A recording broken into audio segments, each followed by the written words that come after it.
Hello, everybody. Welcome to this video, which is part of an interview series named Digitization of Migration Research Methods, Promises and Pitfalls, that is being organized and conducted by the IMISCOE Standing Committee, Methodological Approaches and Tools in Migration Research. My name is Sebastian Rinken. I'm a researcher at the Institute for Advanced Social Studies with the Spanish Research Council in Córdoba, Spain. And I'm a member of the governing board of that standing committee. So it's in that quality that I'm conducting this interview today. Now, as the title suggests, this video series aims to help migration researchers anywhere of any speciality to understand the role of digitization for migration research. What new research opportunities are opened up by new data sources? What are the limitations of those sources? So I'm very glad indeed to welcome for this interview today our interviewer, Professor Albert Salah from Utrecht University, who is a very renowned expert on computational data analysis. Thanks a lot, Albert, really, for being here today. It's a great pleasure having you. Thank you very much. So my first question actually relates to your job profile at Utrecht University, because that gets us into what you're actually doing. Your chair is named Social and Affective Computing, if I'm not wrong. So yes. Could you help us understand what's that all about? Sure. So my chair is about the computer analysis of human behavior. And this is kind of like an interdisciplinary area. It's situated in computer science, but it also borders behavioral sciences. So when you create computer systems to evaluate human behavior, you can do this with different goals in mind. You can have a cognitive interest, which is to better understand humans. And then you explore patterns, you create hypotheses and test them. And if your models are good, you will be able to predict some of the behaviors of interest, or you can diagnose problems. But you can also approach it from an engineering perspective and then get an alternative set of goals.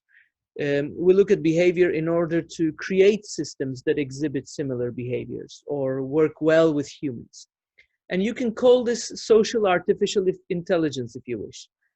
Social robots or intelligent virtual agents use this technology to appear more human to our eyes and to maintain better social interactions. We investigate human behavior at 3 scales in our group. The first one is individuals. We look at a single individual, single person. And, this is the affective part of my chair. It is related with emotions, mood, and the psychology of the individual.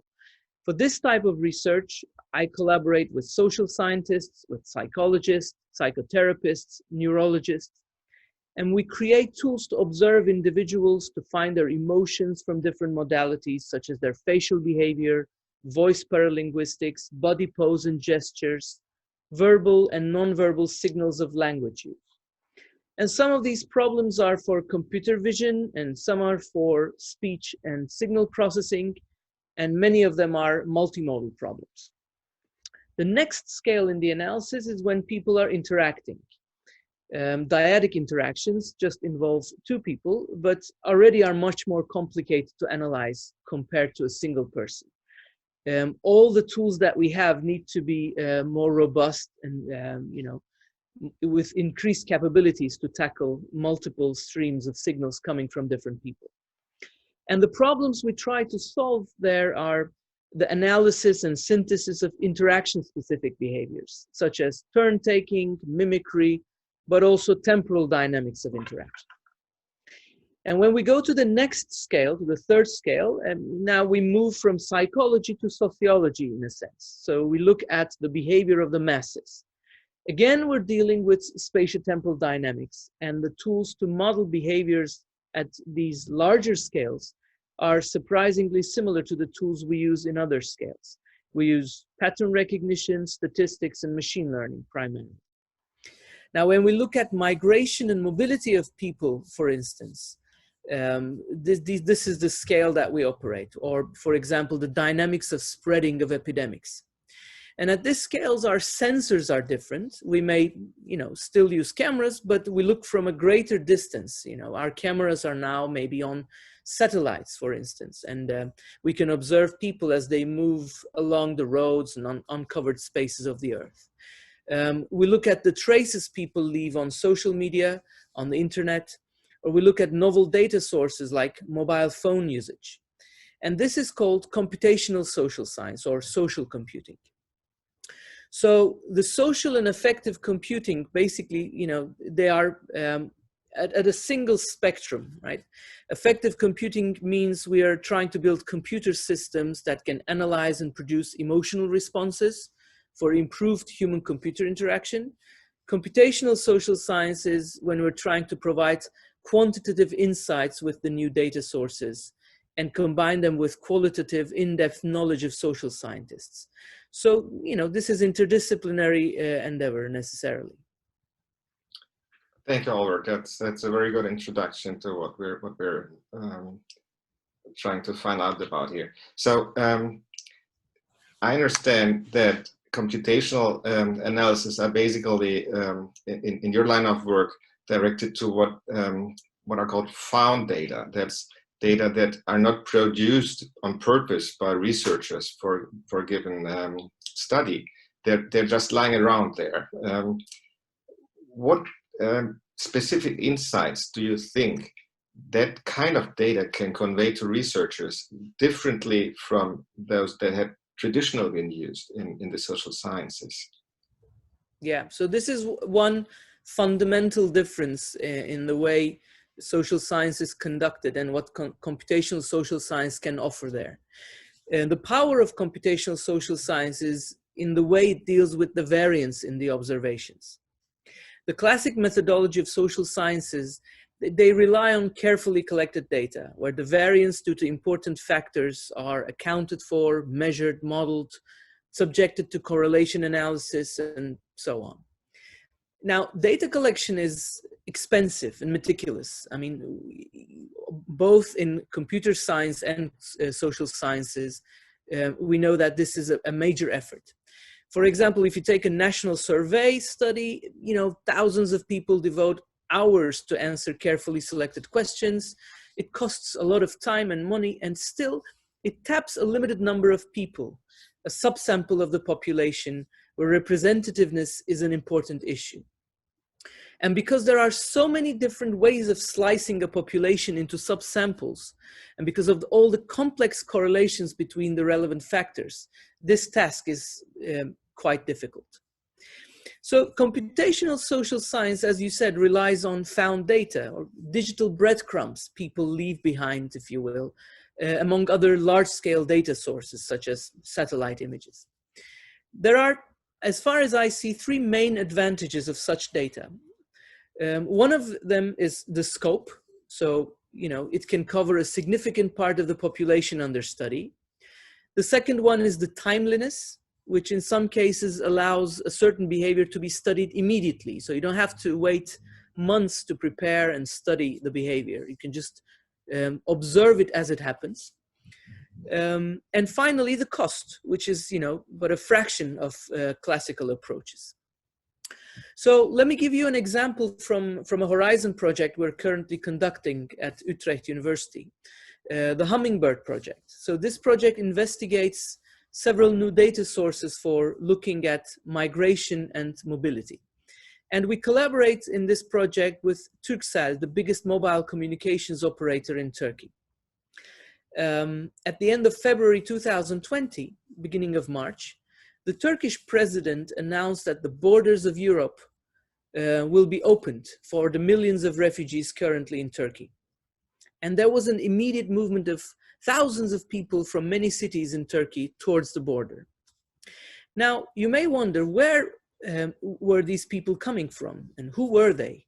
Were they really the Syrian refugees, or were they people who were marginalized for political reasons and wanted to leave Turkey? Okay. Now, you can, of course, create survey studies, send people on the field, do focus groups, talk to these people and try to understand what's going on. That makes perfect sense. But if you have access to mobile phone data, for example, you can formulate some queries that can give you answers to some of these questions in great detail. You can also do this without identifying individual actual people. And you can do this as these events are happening. Another data source, if you look at geolocated tweets on Twitter to observe the activity around the border at these times, for example, you can get insights about the people on the move. So when we use these data sources, such as mobile phone traces for research purposes, of course, we anonymize the data and aggregate them to a level where no individual can be recognized or traced within the processed data.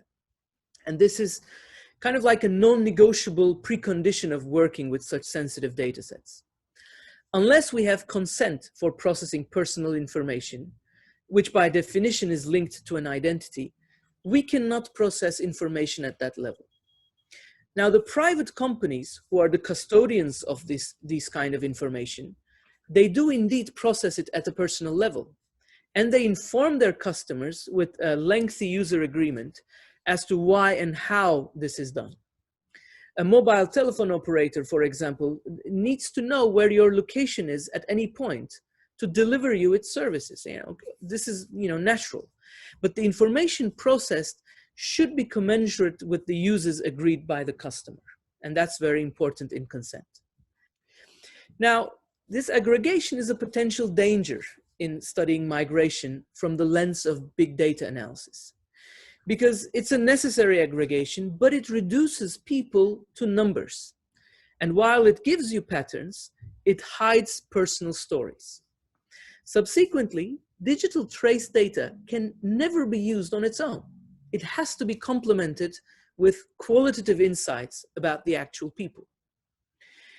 To give another example from mobile phone data, suppose you look at the phone activity in a base station. It's like a heartbeat, right? It will rise and fall with human activity around it. So the number of phone calls at that base station, you can observe it in time.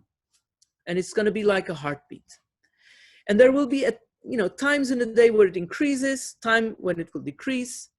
And if the base station is located in an urban area, near a school, near a factory, or an entertainment area, it will exhibit different heartbeats, let's say.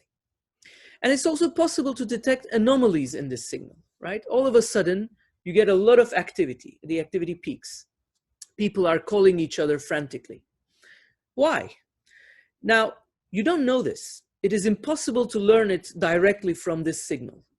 But if you combine it with other sources, you may start seeing more, right? You look at geotagged tweets from that location, for instance, or the local newspaper published one day after. And you see, for example, that it was maybe the World Cup and the home team scored a goal, or there was a huge accident near the base station causing this flurry of activity. Okay? So digital traces can provide you with timely insights and a large coverage, and they can come cheap. But the personal information is lost there, and it needs to re-enter the picture in some way. I'll give another example from the Data for Refugees challenge that I've coordinated a couple of years ago. So this was when I was in Turkey at Boğaziçi University, and it was a collaboration with Türk Telekom, a large telecom company in Turkey. And this project was supported by UNHCR, IOM, and UNICEF, among others. And the company was willing to provide data for humanitarian purposes. And this was the time when the Syrian refugees were flooding into Turkey. And our hope was to foster research on the most important problems of these people: health, education, unemployment, safety, and social integration. So we identified these 5 prioritized areas to study. And this kind of collaboration between a private company and a public sector or research is what we call a data collaborative. It's about a private company opening up valuable data to public. And of course, it's not as simple as that, right? I mean, we formed a special ethics committee to screen applications to process the data. Project groups were formed. They signed an extensive legal agreement to obtain the data. And then we anonymize and aggregate the data to ensure that no individual could be tracked or identified in the shared patterns. 60 groups worked on the data from all over the world, and the project reports were shared publicly after screening by the project's ethics committee. So, you know, the data collaborative makes it possible to have a lot of researchers look at this data from different angles. And the data set gave interesting insights, right? So about the internal movements of agricultural workers or Syrian refugees' access to resources like hospitals, for example. In almost all cases, we saw data scientists collaborating with social scientists to make sense of the data and to interpret the patterns that emerge. You know, when they look at the data, they usually do it in a bottom-up way, in a data-driven way. But this needs to be combined with top-down insights, with hypotheses, with theories, and with the comprehensive knowledge that is generated in social sciences. Right, that's very interesting. When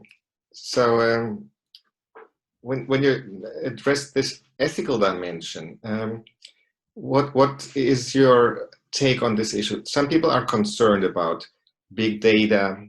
This is a kind of big data you're handling, and the problem of people's control about their data, personal data, privacy protection, informed consent.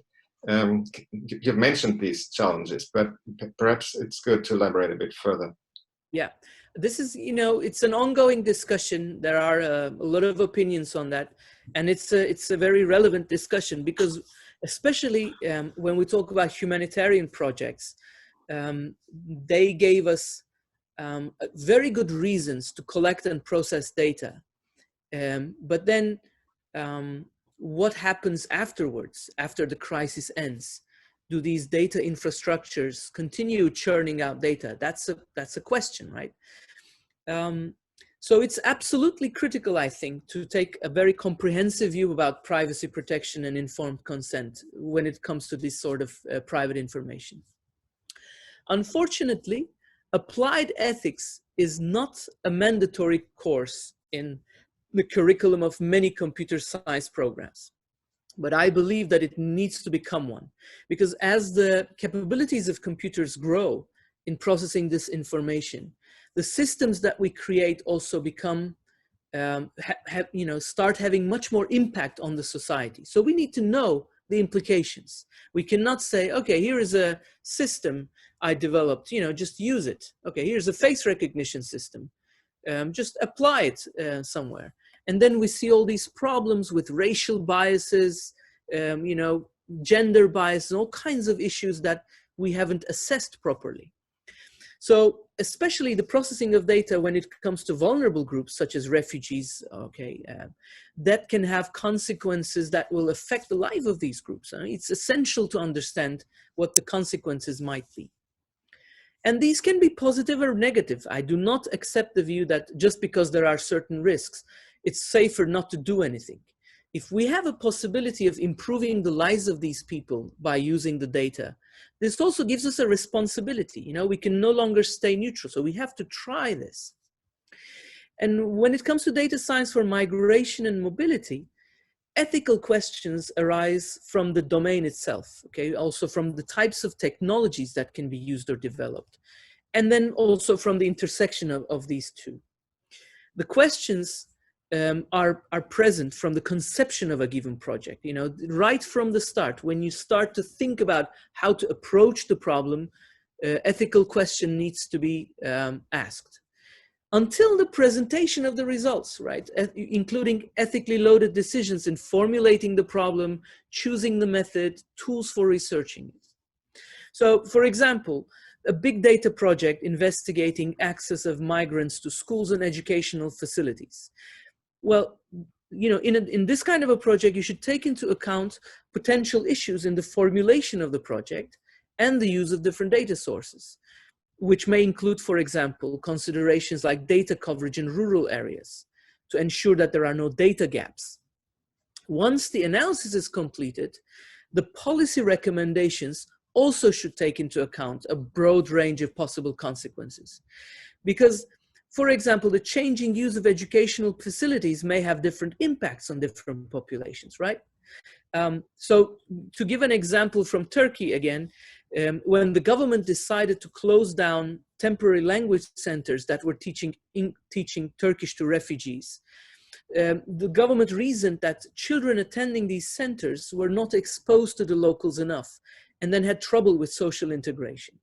So one policy decision was, let's improve their social integration, let's send these kids to normal schools, right? So closing down these temporary language centers. But this policy ended up having a strong negative effect on the older female refugee population who were able to attend the language centers, but not the primary schools for learning Turkish. So in this case, having a small set of objectives to improve may neglect other dimensions of the issue, and fixing one thing may cause problems elsewhere, right? So policy especially is something completely interlinked. You know, you pull one factor and everything else goes with it. So you have to, you know, take a very holistic perspective. And this is a little bit, you know, computer scientists are generally very analytic, very reductionistic people. So if you leave this in the hand of data scientists, computer scientists, you may not get good results. So one maxim we follow is the do no harm principle, right? We try to gauge all possible consequences of our research and dissemination, sometimes hold back from publishing the results even. During the Data for Refugees challenge, for example, the dataset showed that Syrian workers were employed at a large construction site in Istanbul, which was supposed to be off limits to refugees. Now, what are the consequences of publishing this finding, right? Will these people lose their jobs? On the one hand, the refugees who work there are working illegally. You know, they are working without any insurance or social security. On the other hand, 4 million refugees were given only 60,000 working permits. So it's an open secret that they are working illegally. Do you publish or not? If the outcome is uncertain, whether you're going to harm them or not, you don't publish, okay? So this is one issue. The consent is perhaps even a more thorny issue here, right? Consent needs to be informed, it needs to be rational, it needs to be voluntary. Now, we use digital platforms and services daily, but how many of us ever read through these user agreements? How many of us are in position to understand the legal ramifications, even if we read them, right? The ordinary citizen does not know the capabilities of technology. He or she does not know what we can do with the data. That's another problem. So last week, one of the most commonly used online communication platforms changed its data sharing policy. And some people realized that the company was accessing way too much information about its users. And people started switching to an alternative platform. But on social media, you can see comments like, why should our data be so valuable? It's not like we are high-ranking government officials. Who cares? But people should care, because when data sources are linked, it is really scary what can be achieved with data. When it comes to migration and mobility, it's important to understand who accesses the data and with what purpose, right? And different governments have different legal rights and legislations about this. For example, mobile phone data is directly accessible by the government in some countries. In those countries, the government can track the movements of each individual if they want to. For controlling a pandemic, that's a wonderful thing, right? You can control trace with maximum efficiency. You can, you know, prevent the pandemic from spreading, but you can do other things as well. And that's the scary part. You can, for instance, create a list of all individuals attending the rally of the opposition party. Or you can profile and track an ethnic or religious minority group. So one problem is that maybe you have a nice government and they don't do those things. But once the capability is out there, there's no guarantee that there won't be a government that will misuse this power. It's just like developing the atomic bomb.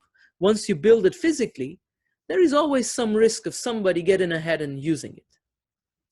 And in social computing, there are certain methods we use to prevent the misuse of data, right?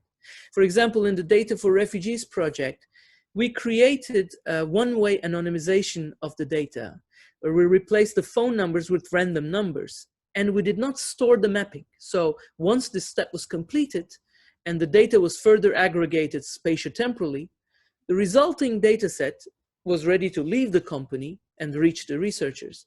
And it was guaranteed to protect the identity. We could not find specific people in the data even if we wanted, right? So this is privacy by design and default. This is the principle of design and default privacy.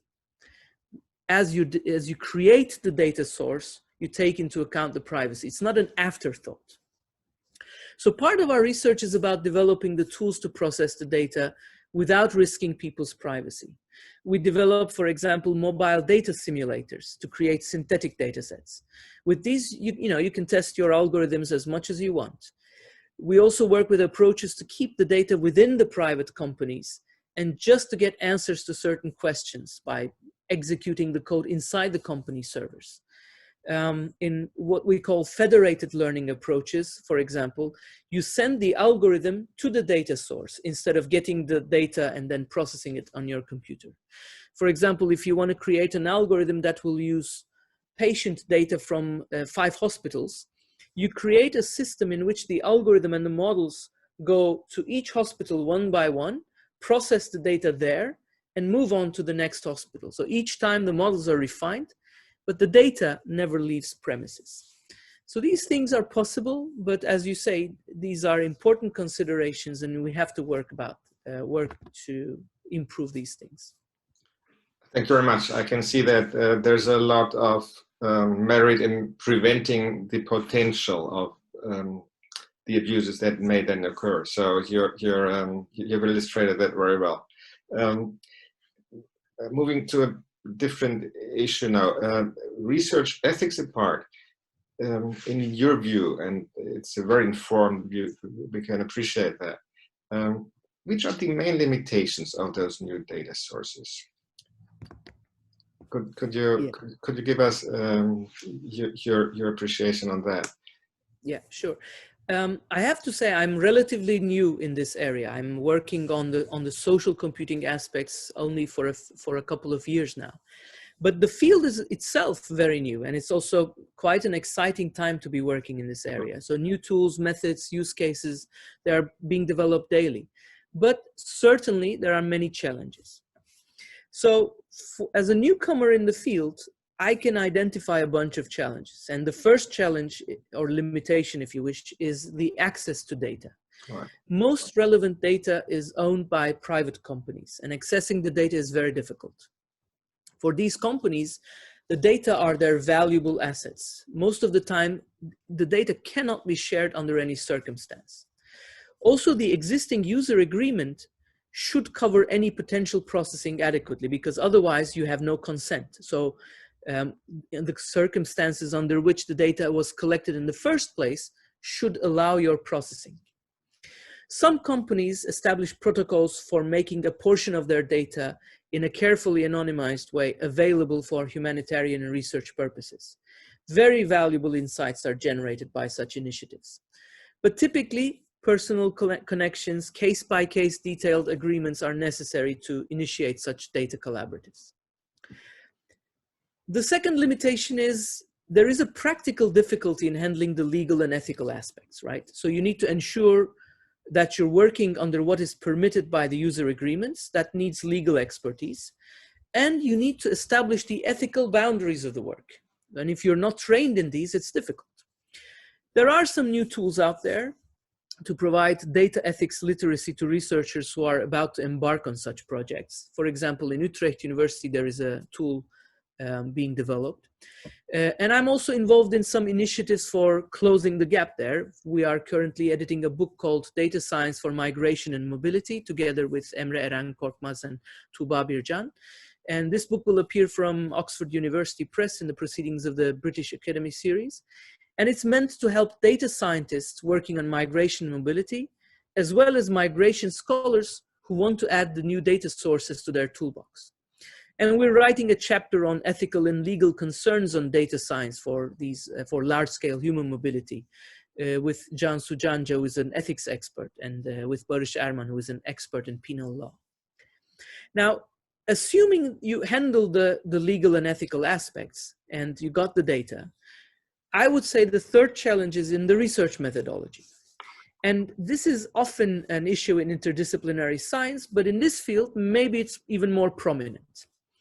So what happens is that these large data sets give you a very, very detailed perspective about some small aspect of the problem. With mobile data, for instance, you see the movements, but you don't see the reasons of the movements. With social media data, you see opinions and sentiments, but they are tinted by the impression people are trying to make on others. And they're not natural opinions of people. With satellite data, you can see activity and movements, but when the conditions are right. With any other data from private companies, such as financial data, real estate data, remittance data, after aggregating and removing personal information, you get some insight into a very specific aspect.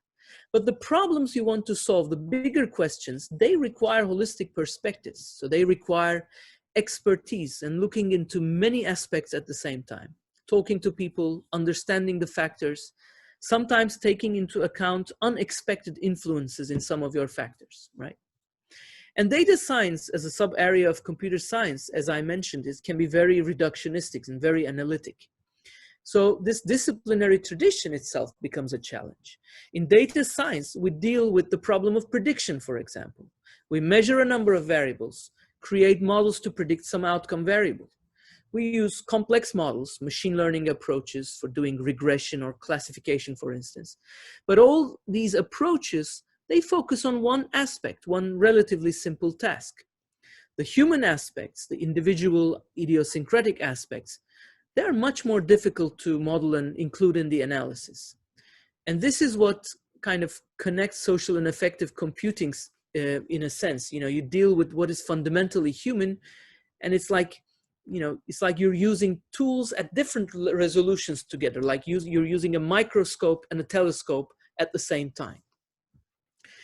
And then maybe the final big issue is the assessment, right? When you're not carefully controlling your variables and your sample, you also have less control about the assessment. For example, suppose you look at agricultural workers during the hazelnut harvest, okay, and you're using the mobile phone data. And you observe from which cities the refugee workers are coming to the city of Ordu, for example, for the hazelnut harvest. You can see where they are staying, and you can also see when they are going back. But you know that there is some structured bias in your data. For example, children are absent because they cannot own phone lines legally. And you also know that there's a strong gender bias because, this is specific to the Syrian refugees in Turkey. 70% of the phone lines are registered on males, even if the user itself is a female, right? This is a very specific bias. So when you look at the results of your analysis, you need to be able to take into account the biases in such data. But you don't actively recruit your correspondents, right? So you have less control. And sometimes it's very difficult to estimate just how much bias you have. And this is different for each data source. If you're using Twitter, for example, it's completely different. If you're using Facebook, it's a different story. Subsequently, when you're combining these data sources, that becomes also extremely challenging. They have different bias structures. Sometimes they have different spatiotemporal resolutions. And almost always they have different coverages. So this, I think, would be, the last challenge I want to mention. Final challenge. Yeah, the final challenge.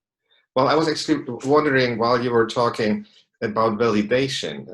It strikes me that you emphasized the role of qualitative, as you said, data interpretation. But how would you then relate it? Is it more than just a theory that's attached to the pattern that you found in the data set initially? So you can approach the problem in an exploratory way, right? You have the data and you can say, okay, let's see what patterns we get from this data. And some patterns may be really salient, okay? They just scream at you. They're just see the pattern, but how do you explain it? Yeah.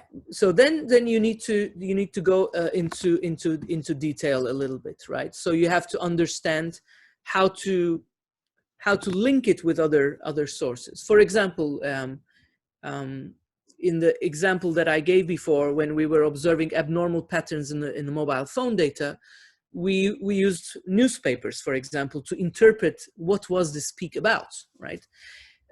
Now, you can, of course, say, all right, couldn't you just start from the newspaper because it already includes the interesting patterns, right?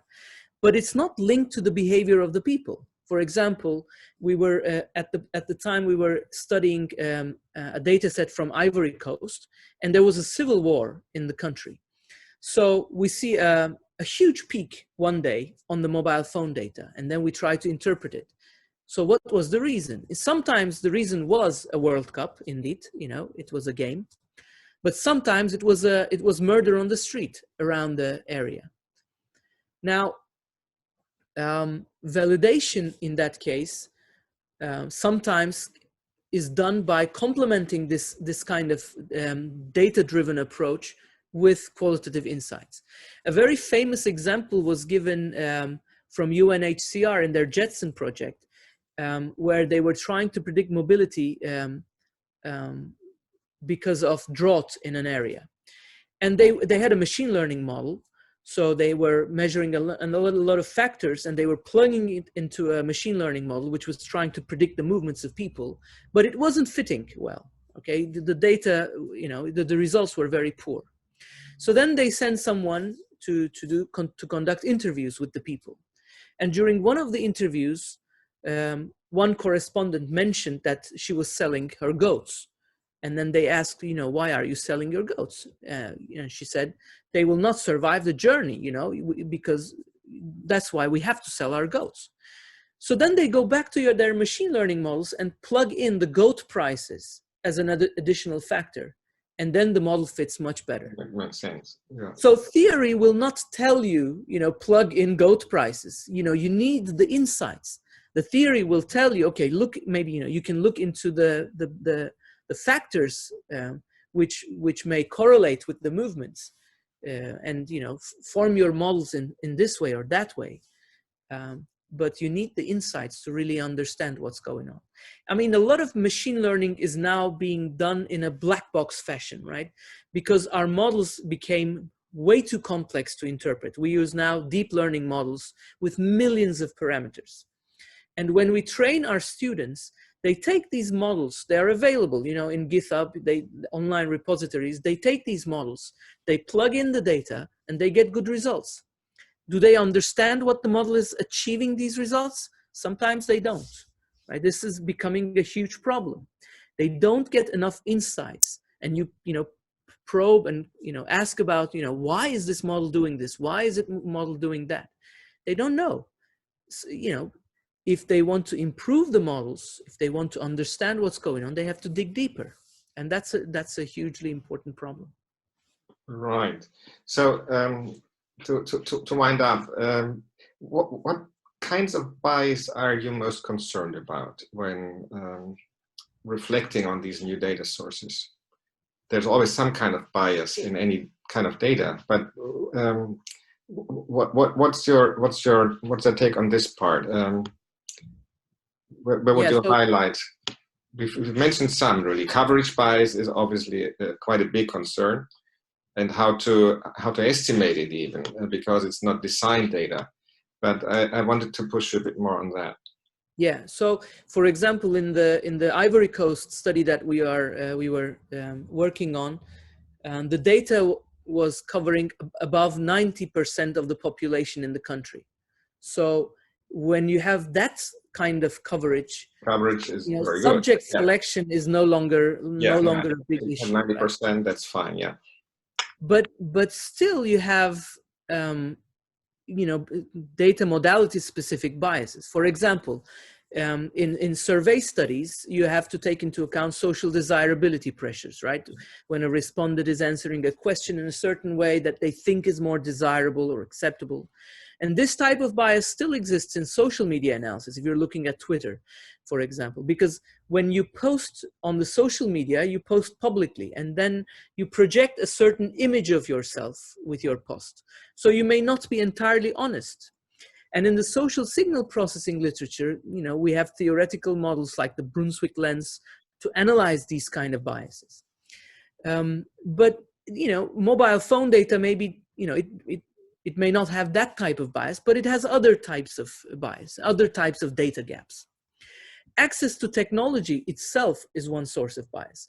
So the poorest and the most vulnerable parts of the population may have no access to computers, may have no social media presence. You have to take this into account. With mobile phones, the situation is less drastic as the penetration rate is very high in many countries. But for example, children are underrepresented, right? So there's also the issue of algorithmic bias. And you may have a great coverage, but the labeling process may be biased, or the variables and proxies used in your models can be biased. Even the framing of the problem may be biased. So for example, in social integration, we see that computer scientists, when they approach the problem, they assume automatically that integration is a wonderful thing and it's something to be maximized. But this may be a problematic perspective from a more sociological. Yeah. Exactly. So if they are unaware of these aspects, then they are actually creating biased models. Computational social science is not immune to these problems. But new data sources are perhaps better in dealing with some of these biased sources. So representativeness is one example, right? If you have 100 subjects, depending on the type of your problem, it could be difficult to control all types of variance and you may not reach strong conclusions. But if you have 1/3 of the country as data subjects in your database, maybe this is no longer a major issue, right? But bias is a part of any modeling because it's about how you structure your perspective and how you do your generalization, right? There is no learning without bias. There's no generalization without bias. So in a sense, there are no unbiased data sources. If you want to generalize beyond the samples, you must have some sort of bias. And I believe that the new data sources are worth the effort we put in, and they will bring valuable insights. We just need to understand what kind of biases we're dealing with and kind of, learn ways of combining these new data insights with traditional methods to add yet another tool into our toolbox to understand migration and mobility. Thank you very much, Albert. I could be going on talking to you and have you talk to me, more importantly, for quite a while, but we designed this video series to be sufficiently short so people would actually click and watch. Once they clicked, they'll watch it to the end, but sometimes people don't click if they see a long extension. Well, I think I can fairly sum up your thinking as encouraging migration research as just as any other social scientist to make an active effort to add this range of new data and methods to their toolbox. Many times that will be on a team level, because you can't be an expert in everything. But look at the insights that these new data sources can generate. You've made a very compelling case for that. So I thank you very much for your time, and I enjoyed the interview. Thank you very much for inviting me for this talk. Thank you very much. So you'll look up his bibliography on the internet, and you'll find out more about what we've been addressing here. So thank you, everybody, and talk to you on some other occasion. Right? Thank you for listening. Goodbye.